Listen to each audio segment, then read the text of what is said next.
The 35th verse of the Tao Te Ching. Quote, "All men will come to him who keeps to the one. They flock to him and receive no harm, for in him they find peace, security, and happiness. Music and dining are passing pleasures, yet they cause people to stop.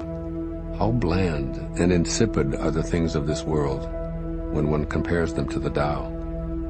When you look for it, there's nothing to see. When you listen for it, there's nothing to hear.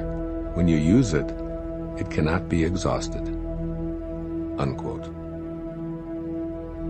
Living beyond worldly pleasures. Take a few moments before listening to the rest of this chapter and ask yourself the following question. When I think of pleasure, what activities really come to mind? And how do I distinguish between what I find enjoyable and what I don't?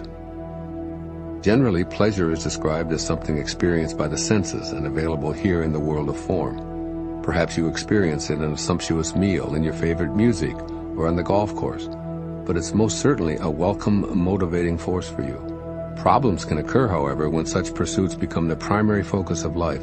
In other words, an emphasis on worldly pleasures can quite easily create an imbalance in your system, leading to upset and disease. Obesity, eating disorders, drug and alcohol abuse, addictions of every description, and preoccupation with plastic surgery are just a few of the undesirable results. Most everything defined as pleasurable is temporary, so if you need more and more of it, then it has a grip on you. What you desire so strongly has become your jailer, trapping you into believing that it will bring you peace, security, or happiness. But it never does. Worldly pleasures only seduce you into becoming dependent upon them, and they leave you always wanting more. It's a craving that can never be satisfied. You need another great meal in order to have that pleasure again because it vanished almost immediately upon the completion of your dessert. You need to keep the music playing because when it stops, your enjoyment stops also. All addictions scream out this depressing message. You'll never get enough of what you don't want. Contrast this bleak picture of pleasure, which Lao Tzu calls bland and insipid, with the ecstasy of the Tao. Just for a moment, imagine having the perspective of the Tao as you listen to this verse, and see if you can change the way you look at this idea of pleasure. The benefits of having a concept that harmonizes with the Tao are outlined in the opening lines. All people will flock to you, and they'll find peace, security, and happiness when they do. The reason why they'll discover these three jewels is because you exude such qualities yourself. Your emphasis is on the Tao. It's who you are and therefore what you have to give away. You are now changing the way you look at things, so your idea of pleasure shifts beyond the worldly nudges of your senses. You taste your food, but you're in awe of the magic that produced the delectables you're eating, as well as the perfection of this incredible cycle that continues in the elimination and reuse of what you've consumed. The constant behind this ever-changing world becomes your new source of pleasure, expressed in the wonder and bewilderment you feel. Yes, of course you continue to enjoy your meals, but your pleasure isn't being at one with what allows it all to transpire in the first place. You know that you can't find, hear, or see, or touch the source, yet it's always available and can never be depleted. The music that you hear isn't the Tao. The Tao is the invisible energy that fills the empty spaces, that gives you so much joy. And that happiness you feel is the eternally available and longed-for pleasure of transcending the physical limitations of a human body.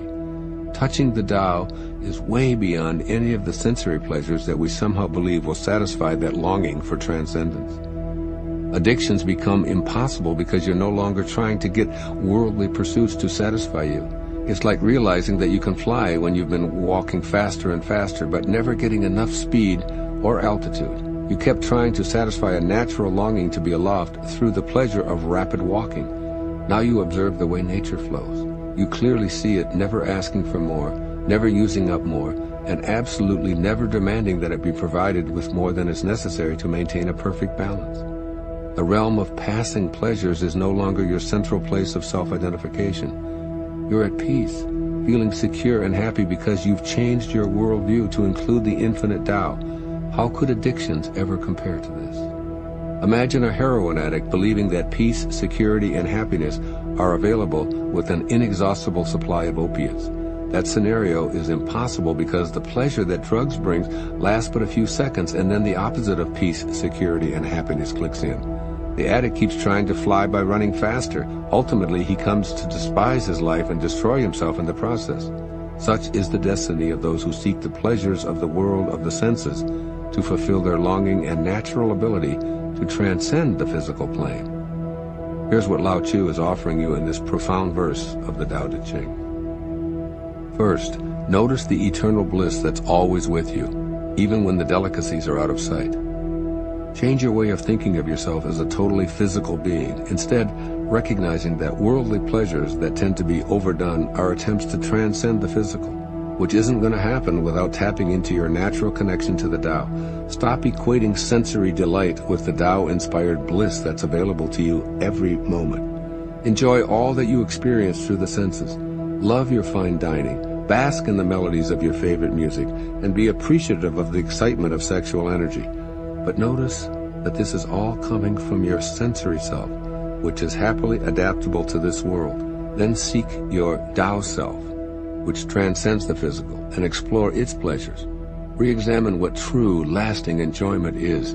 Even though the effects of the Tao may initially have no appeal to your seeing, hearing, touching, tasting, and smelling faculties, they'll fulfill the longing you're trying to sate with worldly pursuits.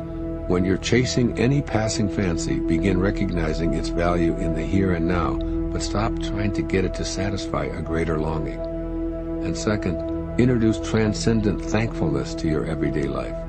Make it a daily practice to give thanks for the presence of the eternal Tao that's always with you.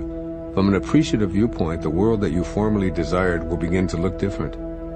In this grateful Tao awareness, feelings of being incomplete when worldly pleasures are unavailable are replaced with a transcendent thankfulness.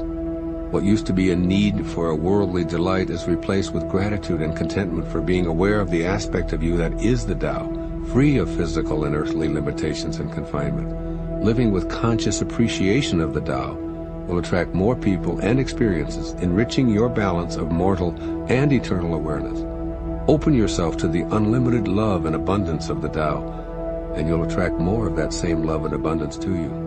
Your world has changed because you see the Tao where you previously only noticed your mortal self needing worldly pleasures.